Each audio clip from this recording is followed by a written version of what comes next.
কক্সবাজার থেকে যুক্ত হয়েছেন সহকর্মী তৌফিকুল ইসলাম।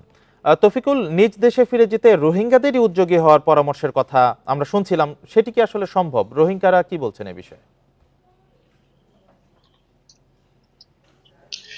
আমরা সেই গত 7 বছর ধরে শুনে আসছি রোহিঙ্গারা নিজ দেশে ফিরে যাবে। বারবারই রোহিঙ্গাদের কাছ থেকে যখন সেই প্রশ্নটি করা হয়, তখন তারা আমাদেরকে বলছেন সম্মান এবং মর্যাদার সাথে তারা ফিরে যাবেন, এবং তারা বেশ কিছু শর্ত জুড়ে দেয়। সেই শর্তের মধ্যে রয়েছে তাদের যে আগের যে বসতভিটা ছিল সেই বসতভিটি ফিরিয়ে দিতে হবে।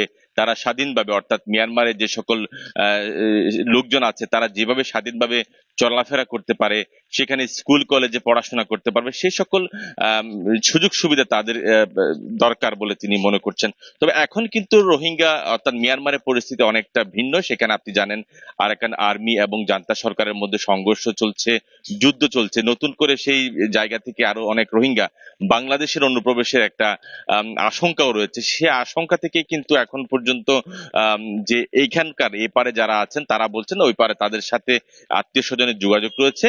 নতুন করে তারা এখান থেকে আসলে যেতে চান না। আপনি প্রতিবেদনে অনেকেই বলেছেন তারা মিয়ানমারের জন্য তাদের মন কাঁদে, তারা যেতে চায়।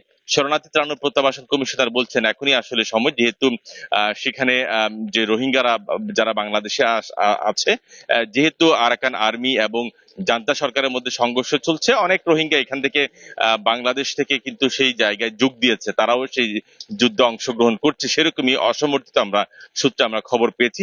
তো এখন যদি তারা যদি নিজের অধিকার নিয়ে যদি আন্দোলন না করে বা তারা যদি এখনো জাগ্রত না হয়, তাহলে কিন্তু রোহিঙ্গাদের জন্য অনেকটা নিজ দেশে ফিরে যাওয়া অনেকটা অনিশ্চিত হবে। বাংলাদেশ এবং মিয়ানমারের যে একাধিক বৈঠকের পর আপনি জানেন বাংলাদেশ থেকে প্রায় 1 লক্ষ রোহিঙ্গার তালিকা দিয়েছিল মিয়ানমারের কাছে। সেখান থেকে যাচাই বাছাই শেষে প্রত্যাবাসনের অনেকটা প্রক্রিয়ায় অনেকটা এগিয়ে ছিল।